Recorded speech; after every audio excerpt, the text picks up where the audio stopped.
CPM സംസ്ഥാന committee അംഗവും മുൻ MLA-യുമായ എ പ്രദീപ് കുമാർ മുഖ്യമന്ത്രിയുടെ പ്രൈവറ്റ് സെക്രട്ടറിയാകും. നിയമന ഉത്തരവ് ഉടൻ പുറത്തിറങ്ങും. കെ രാഗേഷ് CPM കണ്ണൂർ ജില്ലാ സെക്രട്ടറിയായ ഒഴിവിലാണ് ഈ നിയമനം. ഏൽപ്പിച്ച ചുമതല നന്നായി ചെയ്യാൻ ശ്രമിക്കുമെന്നാണ് എ പ്രദീപ് കുമാറിന്റെ പ്രതികരണം. ഇപ്പോൾ ഈ ഒരു ഉത്തരവാദിത്വം ഏൽപ്പിച്ചിരിക്കുന്നു. അതിൻ്റെ തീരുമാനം ഉണ്ടായിരുന്നു. അത് ഒഫീഷ്യലി ഉത്തരവായി വന്നതാണ് ഇപ്പോൾ നിങ്ങൾക്ക് ലഭിച്ചത്. അപ്പോൾ ഏൽപ്പിക്കുന്ന ചുമതല നന്നായി ചെയ്യാൻ ശ്രമിക്കുക എന്നുള്ളതാണ് ഞങ്ങളുടെയൊക്കെ രീതി.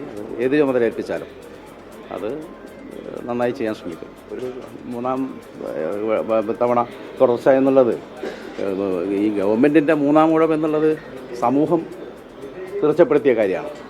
അത് സുനിശ്ചിതമായിട്ടൊരു കാര്യമാണ്. ആർ ശ്രീജിത്ത് വിശദാംശങ്ങളുമായി ചേരുന്നു തിരുവനന്തപുരത്ത് നിന്ന്. ശ്രീജിത്ത്, പ്രദീപ് കുമാറിന്റെ പേര് നേരത്തെ ഈ പട്ടികയിൽ കേട്ടിരുന്നില്ല. മറ്റു പല പേരുകളും നമ്മൾ കേട്ടിരുന്നു. അതിൽ പ്രദീപ് കുമാർ ഉണ്ടായിരുന്നില്ല എന്ന് തോന്നുന്നു. എങ്ങനെയാണ് എ പ്രദീപ് കുമാറിലേക്ക് എത്തിച്ചേർന്നത്?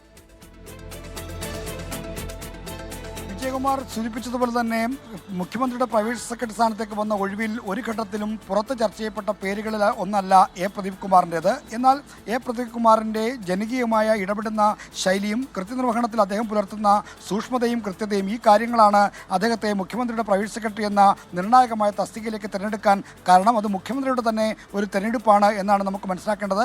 നേരത്തെ പ്രൈവറ്റ് സെക്രട്ടറി സ്ഥാനത്തേക്ക് ഒഴിവ് വന്ന ഘട്ടത്തിലൊക്കെ CPIM-ന്റെ സംസ്ഥാന സെക്രട്ടറിയോട് ഇതേപ്പറ്റിയുള്ള ചോദ്യങ്ങൾ ചോദിക്കുമ്പോൾ അദ്ദേഹം പറഞ്ഞത് മുഖ്യമന്ത്രിയുടെ പ്രൈവറ്റ് സെക്രട്ടറി ആരാണെന്ന് നിശ്ചയിക്കാനുള്ള അധികാരം അദ്ദേഹത്തിന് പാർട്ടി നൽകിയിരിക്കുന്നു, അദ്ദേഹം പറ്റിയ ഒരാളെ കണ്ടെത്തുമെന്നാണ് MV ഗോവിന്ദൻ മാസ്റ്റർ മാധ്യമങ്ങളോട് പറഞ്ഞത്. അതുതന്നെയാണ് സംഭവിച്ചത്.